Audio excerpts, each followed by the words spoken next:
and welcome to a special podcast episode commemorating the 2024 World Water Day.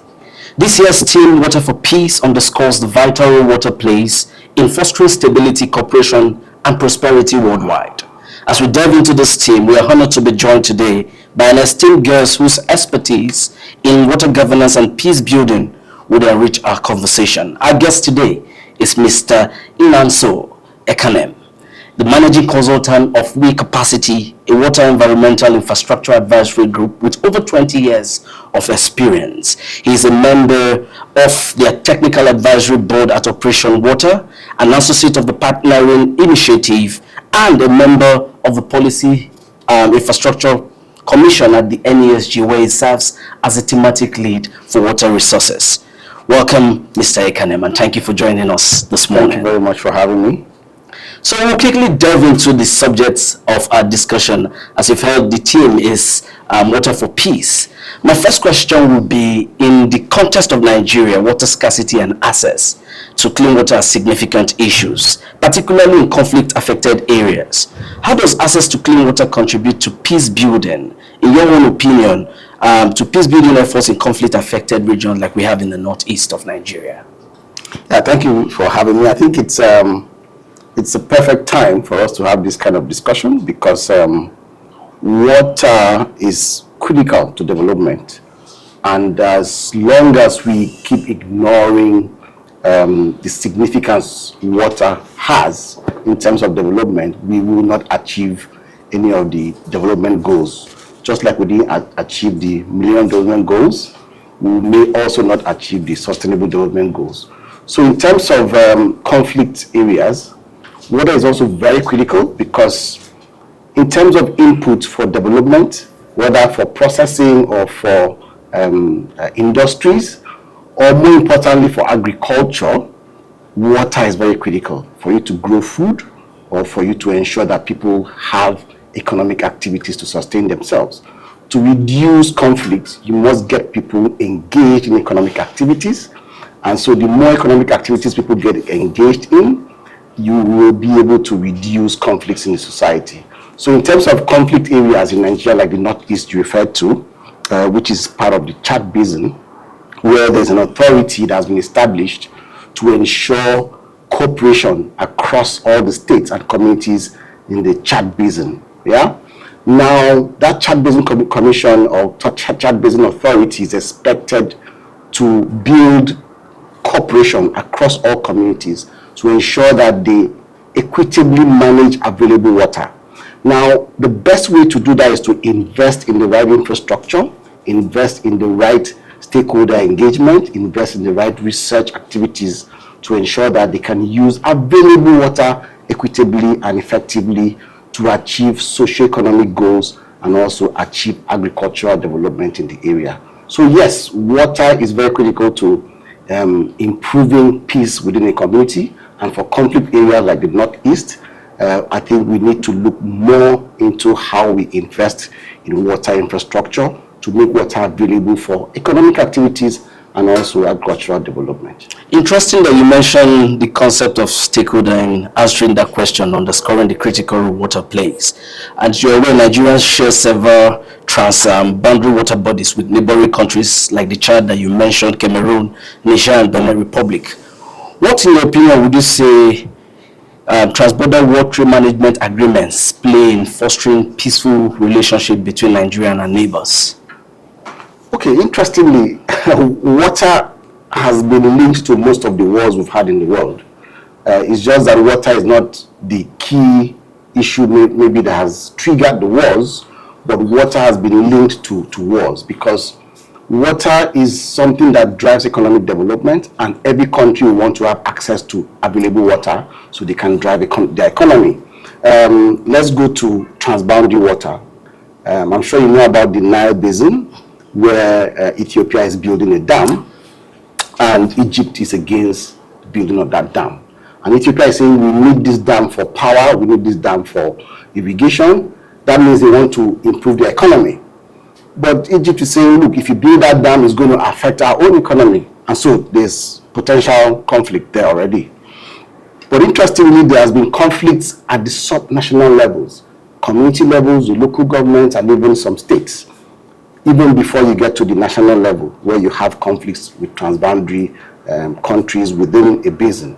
So that's why you have authorities that have been created. So for instance, the Nile Basin is expected to ensure that all the countries that feed from the Nile are brought together to ensure they manage the available water equitably. The same way we have the Niger Basin Authority initiative, meaning all the countries within the Niger Basin, which includes Cameroon, Niger, Benin Republic, Mali, Nigeria, and even from where the water is coming from, Guinea. All these countries are within the basin.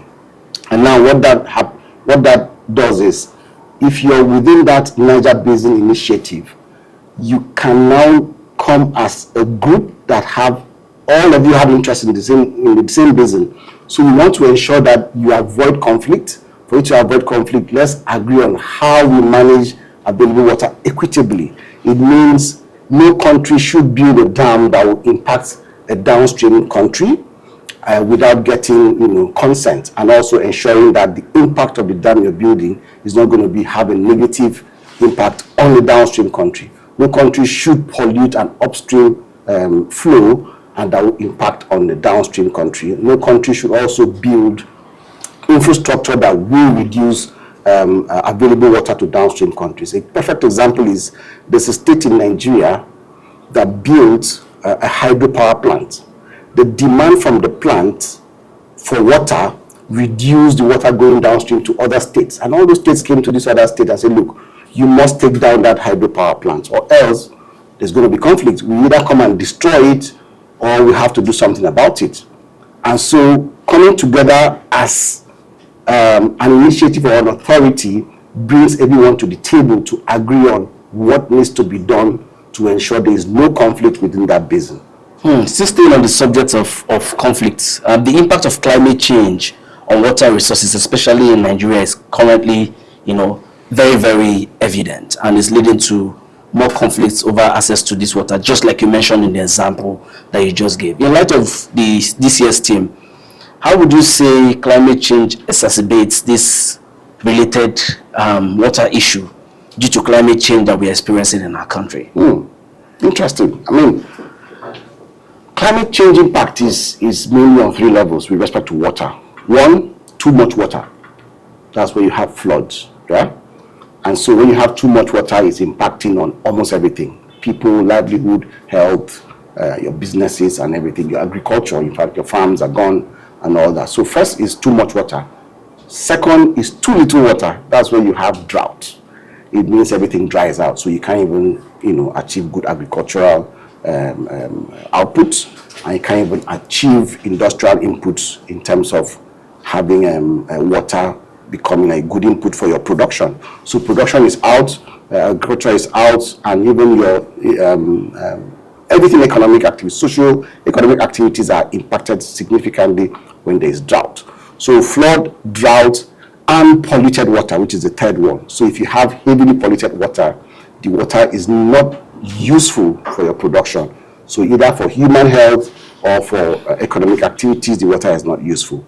Now, to ensure that we prevent against the impact of climate change, that's where you need integrated water resources management. And what that means is, why don't we get everyone involved in the use of water to come to the table, so that we have a common understanding, and also we have an equitable way we manage available water. So from the industries in terms of private sector, from the communities in terms of those that use the water for domestic use or for their cooking or for washing clothes and drinking, and to those that fetch water for agriculture. 70% of drawn water is for agriculture. And so a lot of water is required for agriculture. And for instance, Nigeria now, we're having a food inflation because we're not growing enough food to feed ourselves. And so you need more water to irrigate more farms. Even when there's no rain, you need to irrigate throughout the year. And so you need a lot of water. And so when you bring everyone to the table, you decide how you prioritize available water. It means, do you want to be sure that people have access to clean water first? It means you're prioritizing people. Then you can go to agriculture, then you can go to industries. It depends on your priorities. but it's good for us to discuss that on the table, having every stakeholder involved. And that's why where the federal government was trying to set up the different catchment management offices to ensure that everyone within the catchment can come to the table. So all the states, all the local governments within the catchment can come to the table to discuss how do you manage water within this basin or within this sub-basin, so that we can manage sustainably and everyone is happy and we avoid conflict. You just mentioned integrated water management system. Yes. I don't know if that is a traditional water management practice, but my next question would be, how do traditional water management practice and indigenous knowledge contribute to peace and sustainable water management in Nigeria, and how can they be integrated into the world's modern approach for water management? I mean, that's a very, very interesting question, because what we tend to do is to ignore traditional practices and think that with new technology we can leapfrog and get things done faster. And why that happens is industries, or for development, you need to be fast. So you want to build a new hydro dam that will supply power to industries, and so you want to do that very quickly, ignoring the fact that there are some people that depend on that water, and so you try to start to build a hydropower plant. Some want to build a water treatment facility to now distribute water for people to use in their homes, and so you ignore some aspects that may need water for agricultural use. Now, traditional practices in agriculture, for instance, how our forefathers used to manage available water, meaning conservative use of available water to grow crops. So you see systems like the mulching to ensure that you have less water leaving the soil and can keep available water within the soil to feed the plants. And so you have systems in terms of storage.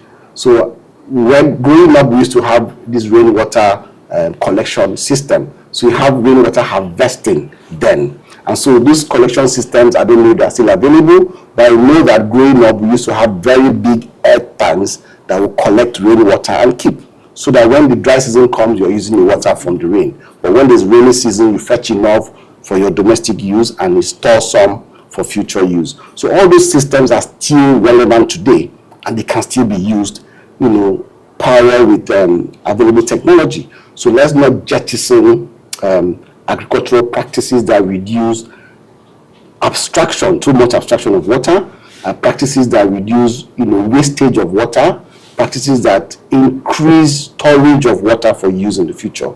That way we bring those traditional practices and can bring in technology to be more efficient and to be more effective in terms of water management. So both can run together, and let's not ignore traditional Indeed, both can run together, and we should not ignore the traditional knowledge. And moving on to the next question of ensuring that this traditional knowledge is not wasted, how can education and awareness raising initiative empower communities to still maintain these practices and also manage water resources sustainably to ensure that we don't have conflicts in the future?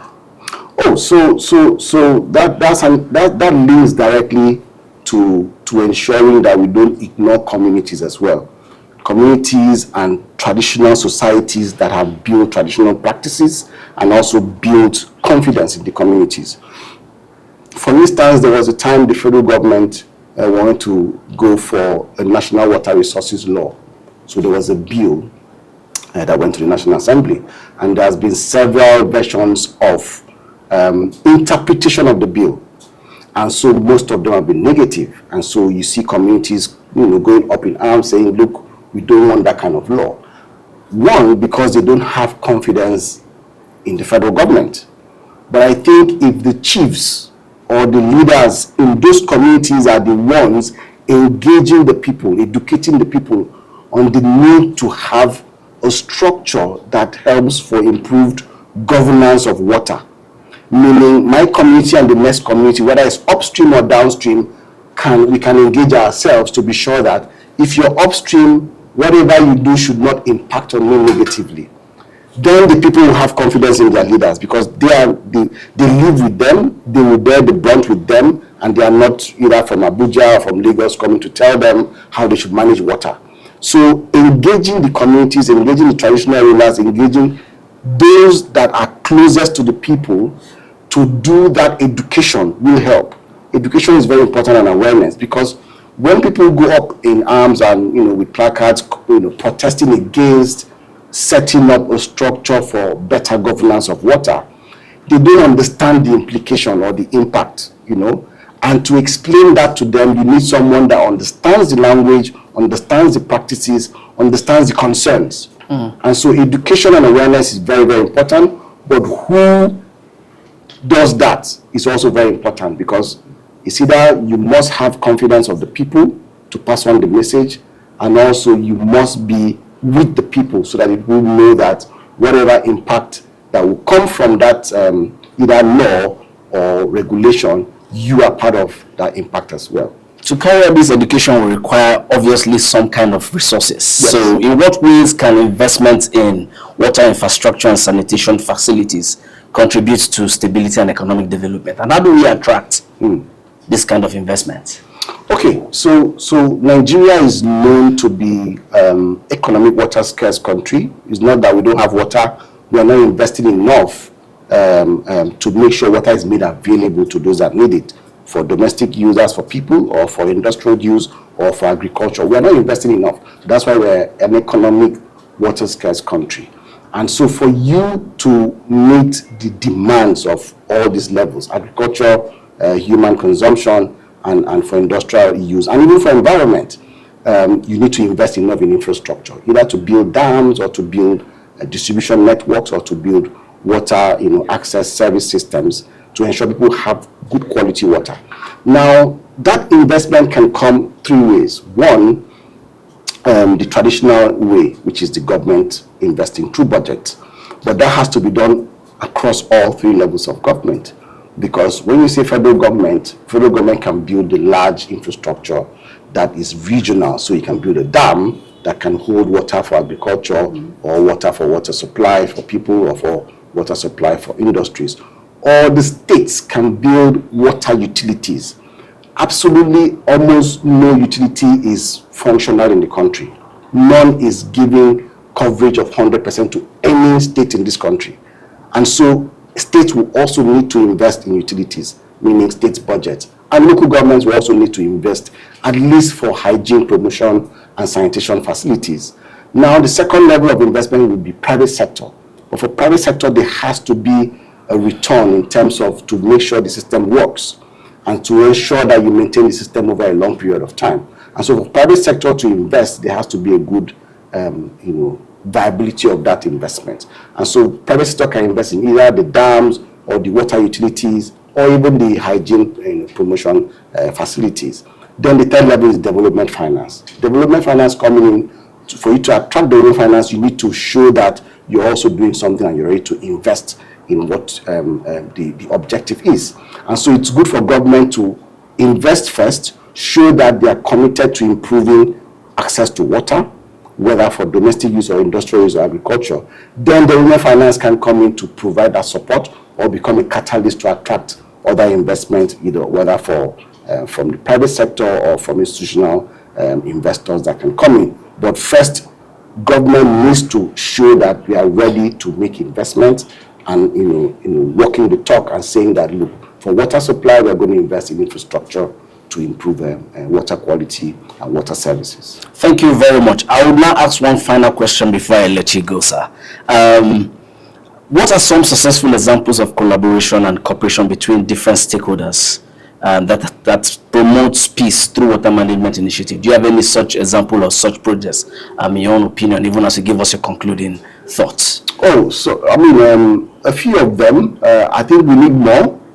The water resources bill would have created more, but we need more. So one is the Nile Basin, which we've referred to. Another is the Niger Basin Initiative, which has brought all the countries within the Niger Basin to the table to be part of decision making on how you manage water. Then in Nigeria, there's one called the Hadejia Jamari Komadugu Yobe Basin Trust Fund. Now, why it's called Trust Fund is because it's been set up to ensure that all the states within the Hadejia Jamari Komadugu Basin can come together, bring their resources to do studies, because you must carry out studies to be sure of what needs to be built or what needs to be resolved. You must carry out studies and prepare awareness programs to make sure you disseminate information. You must carry out studies in terms of allocation of water, in terms of water for agriculture or water for people. So to carry out studies, you need funds. So they called it the trust fund.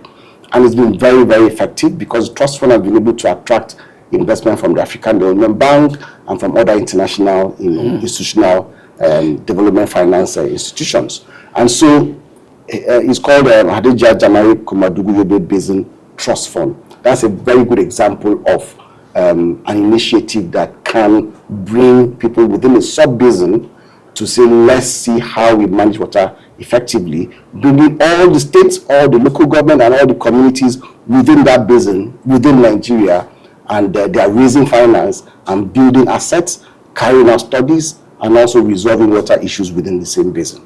So it's a very good institution. Interesting initiative. Thank you so much, Mr. Ekanem, for your time. Any concluding remarks on this special Water Day before we call it a wrap on this episode? What I mean, concluding remark would be that one, water is critical to development for human life, for socioeconomic activities, and also for agriculture. And for Nigeria to make a headway in terms of optimizing the use of available water, but also making sure that we use water as a catalyst for development, we need to invest a bit more, not just in the infrastructure, but also in the equitable distribution of water across the different levels of demand.